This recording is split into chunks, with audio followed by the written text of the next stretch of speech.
दोस्तों वसुधा सीरियल में होने वाला है बड़ा धमाका। तो दोस्तों तैयार हो जाइए क्योंकि दिव्या के बाबूसा सूर्य सिंह राठौर की जबरदस्त वापसी होने वाली है। जी हाँ दोस्तों, सीरियल वसुधा के आने वाले एपिसोड में कहानी लेने वाली है दिलचस्प मोड़, जो कि पूरे चौहान हाउस की नींव को हिला देने वाली है। जरा सोचिए दोस्तों, जब करिश्मा चंद्रिका से बदला लेने के लिए चाल चलेगी तो पहले वो हनुमंत को भड़काएगी ताकि घर में कलह मच जाए। लेकिन बात यहीं तक नहीं रुकती। करिश्मा की अगली चाल होगी सीधी वार चंद्रिका की इज्जत पर। करिश्मा निकल पड़ेगी दिव्या के बाबूसा सूर्य सिंह राठौर के गांव और वहां पहुंचकर सूर्य सिंह राठौर ने दिव्या के मिसकैरेज की बात बताएगी। लेकिन करिश्मा की चालाकी से ये सारी बातें ऐसे पलटेंगे कि सूर्य सिंह राठौर को चंद्रिका ही असली गुनहगार लगने लगती है।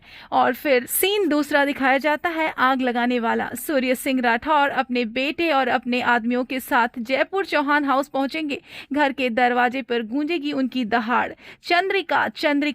उनकी आवाज सुनते ही दिव्या दौड़ती हुई आती है और अपने बाबूजी को गले लगाकर फूट फूट कर रोने लगती है।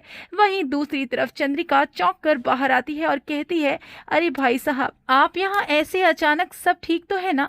लेकिन इस बार सूर्य सिंह राठौर शांत नहीं रहते और गुस्से से आग की लपटों की तरह बोलते हैं और कहते हैं कि क्यों, हमें यहाँ नहीं आना चाहिए था क्या चंद्रिका? अगर हम यहाँ नहीं आते तो कैसे पता चलता कि हमारी बच्ची पर क्या क्या बीत रहा है?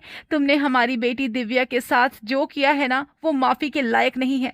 ये सुनकर दिव्या भी चौंक जाती है और चंद्रिका के चेहरे का रंग ही उड़ जाता है। चंद्रिका खुद को संभालते हुए कहती है कि भाई साहब, अगर आप हमारी वजह से कोई बड़ी तकलीफ में फंस गए हो तो हमें माफ कीजिएगा, लेकिन आप इतने गुस्से में क्यों हैं? आखिर हुआ क्या है? और तभी सूर्य सिंह राठौर चिल्लाते हुए बोलते हैं कि जानना चाहती हो चंद्रिका, तो सुनो, तुमने हमारी बेटी का मिसकैरेज करवाया, हमारे होने वाले नवासे को मार डाला और उसके ऊपर पूरी दुनिया के सामने हमारी बेटी की बेइज्जती की। ये सुनकर सारा घर ही शॉक्ड हो जाता है और फिर वो जोर से गरजते हैं और कहते हैं कि बहुत घमंड है ना तुम्हें अपनी प्रॉपर्टी का, अपने धन दौलत का। तो सुन लो, आज हम अपनी बेटी दिव्या को लेकर यहाँ से जा रहे हैं। वो अब इस घर में एक पल भी नहीं रहेगी। ये कहते ही सूर्य सिंह राठौर दिव्या का हाथ पकड़कर उसे अपने साथ ले जाने लगते हैं और चंद्रिका को बोलने का मौका तक नहीं मिलता और पूरा परिवार एकदम शांत एकटक देखता ही रह जाता है।